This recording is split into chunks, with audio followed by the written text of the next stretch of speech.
ದುರ್ಗೆ ಸ್ಮೃತ ಹರಸಿ ಭೀತಿಮಶೇಷಜಂತೋಃ ಸ್ವಸ್ಥೈಃ ಸ್ಮೃತ ಮತಿಮತೀವ ಶುಭಾಂ ದದಾಸಿ ದಾರಿದ್ರ್ಯದುಃಖಭಯಹಾರಿಣಿ ಕಾ ತ್ವದನ್ಯ ಸರ್ವೋಪಕಾರಕರಣಾಯ ಸದಾರ್ದ್ರಚಿತ್ತ. ಎಲ್ಲ ಗಣ್ಯರಿಗೂ ಮಾನ್ಯರಿಗೂ ವಂದಿಸ್ತಾ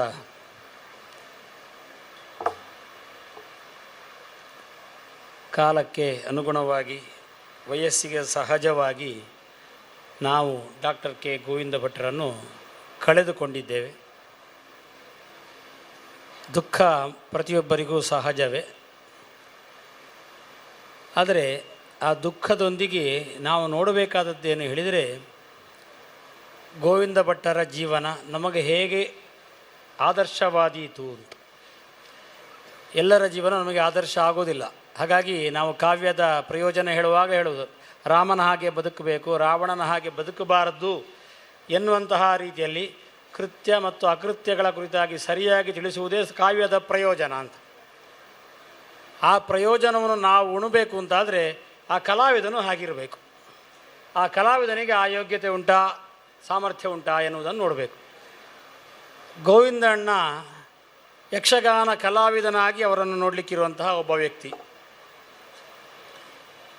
ಮನುಷ್ಯನಾಗಿ ನೋಡಲಿಕ್ಕಿರತಕ್ಕಂತಹ ವ್ಯಕ್ತಿ, ಕರ್ಮಠನಾಗಿ ನೋಡಲಿಕ್ಕಿರತಕ್ಕಂತಹ ವ್ಯಕ್ತಿ, ಒಬ್ಬನಿಗೆ ಉಪಕಾರಗಾಗಿಯೂ ನೋಡಲಿಕ್ಕಂತಹ ವ್ಯಕ್ತಿ. ಈಗ ಬೇರೆ ಬೇರೆ ರೀತಿಯಲ್ಲಿ ಅವರು ದಶಾವತಾರ ಹೇಳಿದರೆ ಯಕ್ಷಗಾನದಲ್ಲಿ ಮಾತ್ರ ದಶಾವತಾರವನ್ನು ಮಾಡಿದ್ದರಿಂದ ಬೇರೆ ಬೇರೆ ಪಾತ್ರಗಳಿಂದ ಮಾಡಿದ್ದು ಅಂದಿಂದ ಆ ಹೆಸರು ಬಂದದ್ದು ನಾನು ತಿಳ್ಕೊಳ್ಳೋದಿಲ್ಲ. ಅವರ ಜೀವನವನ್ನು ನಾವು ಯೋಚಿಸಿದರೆ ಎಲ್ಲ ರೀತಿಯಲ್ಲೂ ಸಹ ಗೋವಿಂದಣ್ಣನವರು ಅಷ್ಟು ಎತ್ತರಕ್ಕೇರಿದವರು. ಸುಮಾರು ಅವರ 80ರ ವಯಸ್ಸು. ನಮ್ಮ ಜೋಶಣ್ಣ ಹೇಳಿ ನಾವೊಂದು ಕೆರೆಮನೆಯಲ್ಲಿ ಒಡ್ಡೋಲಗದ ಒಂದು ಪ್ರಾತ್ಯಕ್ಷಿಕೆಯನ್ನು ತೋರಿಸಬೇಕಾದಂತಹ ನಮಗೆ ಅಗತ್ಯತೆ ಬಂತು. ಆ ಸಂದರ್ಭದಲ್ಲಿ ಅದನ್ನು ಚೆನ್ನಾಗಿ ಮಾಡಿಸಬಲ್ಲವರು ಯಾರಿದ್ದಾರೆ ಅಂತ ಯೋಚಿಸುವಾಗ ಮಕ್ಕಳು ನಮ್ಮದಿದ್ದಾರೆ. ಅದಕ್ಕೆ ನಮಗೆ ಸಿಗಿದವರು ಬಲಿಪುರ ಮತ್ತು ಗೋವಿಂದಣ್ಣ. ಬಲಿಪುರ ಪದ್ಯ ಹೇಳಲಿಕ್ಕೆ ಅಂತ ನಾನು ಹೇಳಕ್ಕೆ ತುಂಬ ಅದು ರಾಷ್ಟ್ರೀಯ ಒಂದು ಉತ್ಸವವಾದ ಕಾರಣ ಆ ರೀತಿಯಲ್ಲಿ ನಡೀಬೇಕು ಅಂತ ಬಲಿಪುರನ್ನು ಹೇಳಿದೆ. ಗೋವಿಂದಣ್ಣನನ್ನು ಕರೆದೆ. ಗೋವಿಂದಣ್ಣನ ಚೆಂದ ಮಾಡಿಕೊಡಬೇಕು ಅಂತ. ಒಡ್ಡೋಲಗವನ್ನು ಅತ್ಯಂತ ಸುಸಜ್ಜಿತವಾಗಿ ಮಾಡಿದ್ದಲ್ಲದೆ ಆ ಮಕ್ಕಳನ್ನು ಮತ್ತಷ್ಟು ಇನ್ನೂ ಚೆನ್ನಾಗಿ ನೇರ್ಪುಗೊಳಿಸಬೇಕು ಅಂತ ಅವರ ಮನಸ್ಸಿಗೆ ಬಂದ ಕಾರಣ ಕಟೀಲಿನಲ್ಲಿ ಸುಮಾರು 1-1.5 ತಿಂಗಳು ಮಕ್ಕಳ ಮೇಳದ ಪ್ರಧಾನ ಪ್ರಾಧ್ಯಾಪಕರಾಗಿದ್ದರು. ಮಕ್ಕಳ ಮೇಳದ ಮಕ್ಕಳಿಗೆ ಮಾತ್ರ ಕಲಿಸಿದ್ದಲ್ಲ, ಮಕ್ಕಳ ಮೇಳದ ಗುರುಗಳಿಗೂ ಕಳಿಸುವ ಮೂಲಕವಾಗಿ ಮಕ್ಕಳ ಮೇಳ ಇಷ್ಟು ಚೆನ್ನಾಗಿ ಉಂಟುದಾದರೆ ಅದಕ್ಕೆ ಗೋವಿಂದಣ್ಣನೇ ಪ್ರಧಾನ ಕಾರಣ. ಬಲಿಪುರ ಮತ್ತು ಅವರು ಒಟ್ಟಿಗೆ 9 ದಿನ ಕೂತ್ಕೊಂಡಿದ್ದಾರೆ. ಪೂರ್ವರಂಗವನ್ನು ಅತ್ಯಂತ ಮೊದಲು ಹೇಗಿತ್ತು ಹಾಗೇ ಮಾಡಬೇಕು, ಒಡ್ಡೋಲಗಳನ್ನು ಹೇಗೆ ಮಾಡಬೇಕು ಅಂತ.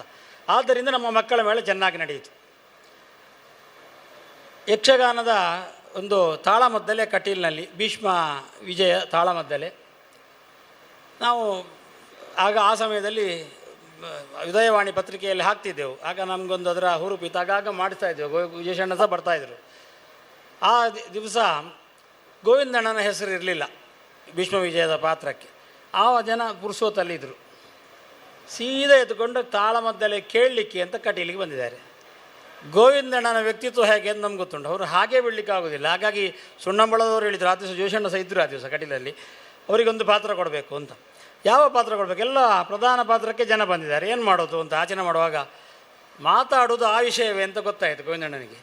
ನನಗೆ ಪಾತ್ರ ಮಾಡಲಿಕ್ಕೆ ಬಂದದ್ದಲ್ಲ, ನಾನು ನೋಡಲಿಕ್ಕೆ ಬಂದದ್ದು. ನಿಮಗೆ ಪಾತ್ರವೇ ಮಾಡಬೇಕು ಅಂತಿದ್ರೆ ನಾನು ಏಕಲವ್ಯ ಮಾಡ್ತೇನೆ ಹೇಳಿದರು.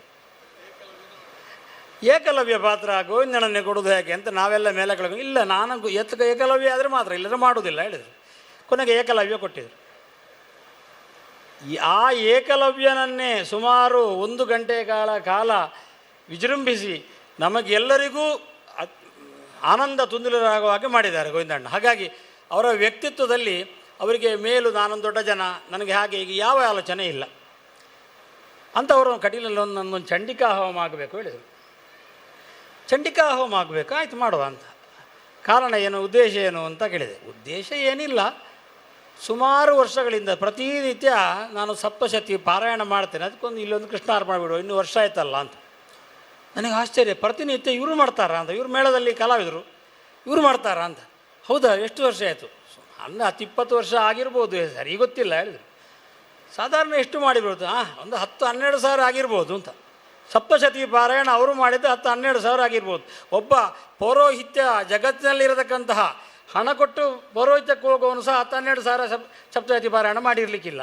ಹಾಗಿರುವಾಗ ತನ್ನ ಒಂದು ಆಮುಷ್ಮಿಕವಾದಂತಹ ಒಂದು ಉನ್ನತಿಗಾಗಿ ಒಬ್ಬ ಯಕ್ಷಗಾನ ಕಲಾವಿದ 10-12 ಸಾವಿರ ಒಂದು ಸಪ್ತಶತಿ ಪಾರಾಯಣವನ್ನು ಮಾಡಿದ್ದಾರೆ ಅಂದರೆ ಅವರ ಇರತಕ್ಕಂತಹ ಕರ್ಮಠದನ ಎಷ್ಟು ಎತ್ತರ ಇರ್ಬೋದು.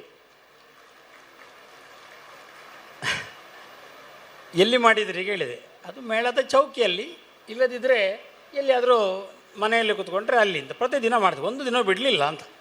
ಆವಾಗ ಅವರು ಹೇಳಿಯೇ ಗೊತ್ತು, ನಮ್ಮ ಹೊಳ್ಳರು ಸಹ ಜಪ ಮಾಡೋದ್ರಲ್ಲಿ ತುಂಬ ಹುಷಾರು, ಅವರಿಬ್ಬರು ಸಹ ಜಪವನ್ನೊಂದು ಬಿಡುವುದಿಲ್ಲ ಅಂತ ಆ ದಿವಸ ಗೊತ್ತಾದ ನನಗೆ ಹೊಳ್ಳರ ಬಗ್ಗೆ.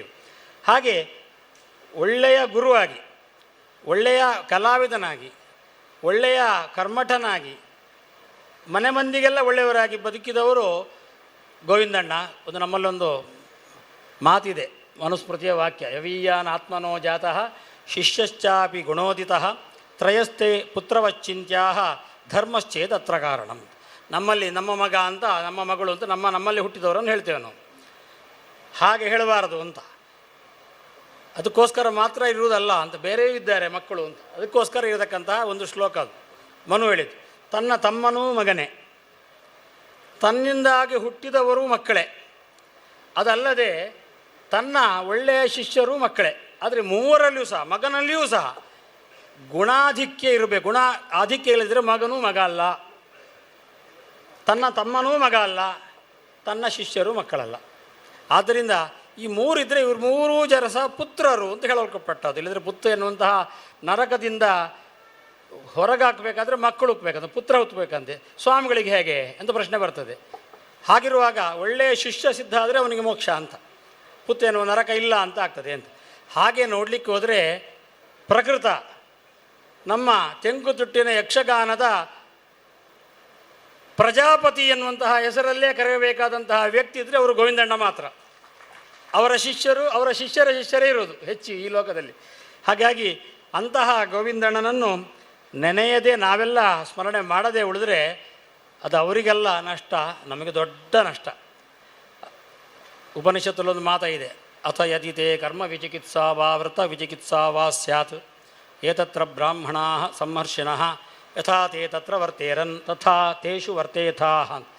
ಯಾವುದಾದರೂ ಒಂದು ಕೆಲಸ ಮಾಡಲಿಕ್ಕೆ ನಾವು ಹೊರಡುವಾಗ ನಮಗೇನಾದರೂ ಹೀಗೆ ಮಾಡಿದರೆ ಸರಿಯೋ, ಹೀಗೆ ಮಾಡಿದರೆ ಸರಿಯೋ ಅಂತ ಹೇಳುವಂಥ ಸಮಸ್ಯೆ ಬರುವಾಗ ನಾವು ಕೇಳ್ತೇವೆ, ದೊಡ್ಡವರು ರಾಮ ಹೀಗೆ ಮಾಡಿದ್ದಾನೆ, ಲಕ್ಷ್ಮಣ ಹೀಗೆ ಮಾಡಿದ್ದಾನೆ, ಆದರೆ ನೀನು ಹೀಗೆ ಮಾಡಬೇಕು, ಹೇಗೆ ಯಥಾತೆ ಅವರು ದೊಡ್ಡವರು ಹೇಗೆ ಮಾಡಿದ್ದಾರೆ ಹಾಗೇ ಬದುಕಬೇಕು ನಾವು ಎನ್ನುವಂಥದ್ದು ಉಪನಿಷದ್ ವಾಕ್ಯ. ಹಾಗೆ ಯಕ್ಷಗಾನದ ಈ ಭೂಮಿಕೆಯಲ್ಲಿ ಏನಾದರೂ ಅಂತಹ ಸಂಶಯ ಬಂದರೆ, ಈಗೊಂದು ಒಳ್ಳೆಯ ಒಂದು ವೇದಿಕೆ ಉಂಟು, ಯೂಟ್ಯೂಬ್ ಇದ್ದ ಕಾರಣ ನಮಗೆ ಗೋವಿಂದಣ್ಣನ ಒಂದಷ್ಟು ಹಿಂದಿನ ಅವರ ಕುಣಿಕೆ ಇರಲಿ, ಅರ್ಥಗಾರಿಕೆ ಇರಲಿ, ಅವರ ಮಾತುಗಾರಿಕೆ ಇರಲಿ ಸಿಗ್ತದೆ.